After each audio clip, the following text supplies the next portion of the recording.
My book is fiction, and it's called Adventures with Everett Roos.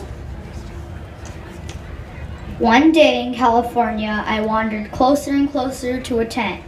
When I turned around about 5 yards away, I saw a boy sketching a bird in my vision. I got closer, and he said, "Hey." I stood quiet.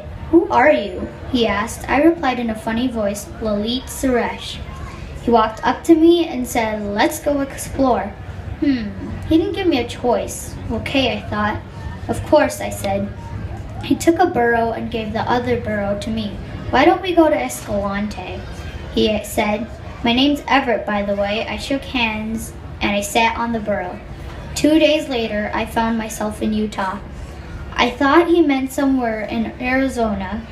He stopped and we took our 7th break. "Whoa," we said.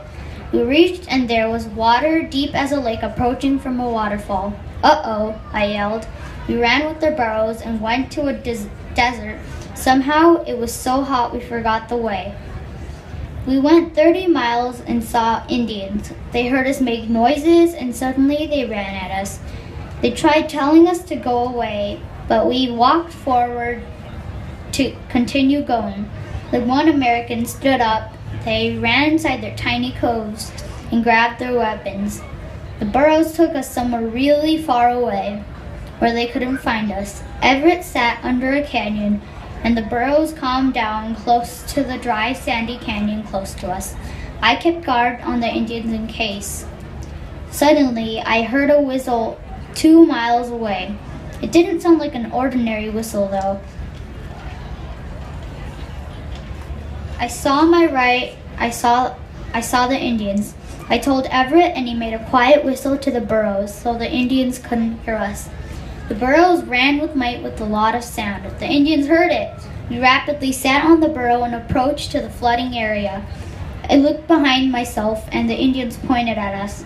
Their horses seemed faster than ours, but we took a completely right turn and saw the waterfall. As they were chasing us, we were so close that our burros were a little bit faster than theirs. We reached the point. They lost us because we jumped underwater until they got confused. We got out and took a deep breath. We made a decision to go back to California. We ran to our burros and galloped across the rivers, lakes, and ponds. The burros never got tired until midnight, which was our break every day. Midnight and morning. When we always cross over the mountains and valleys, we find a comfortable place to sit and sleep. There's always fruits and vegetables at farms. I grab potatoes and he grabs tomatoes. It took 1 day to get to California this time.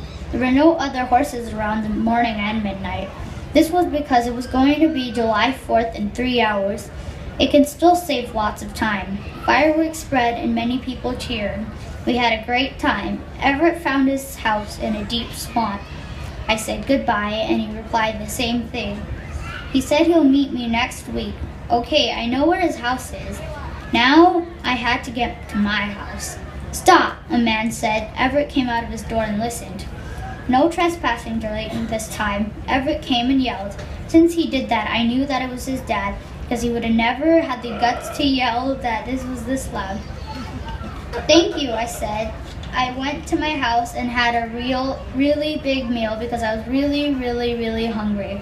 I slept alone in the dark and thought about all the things I did until the next day. What a tough day that was.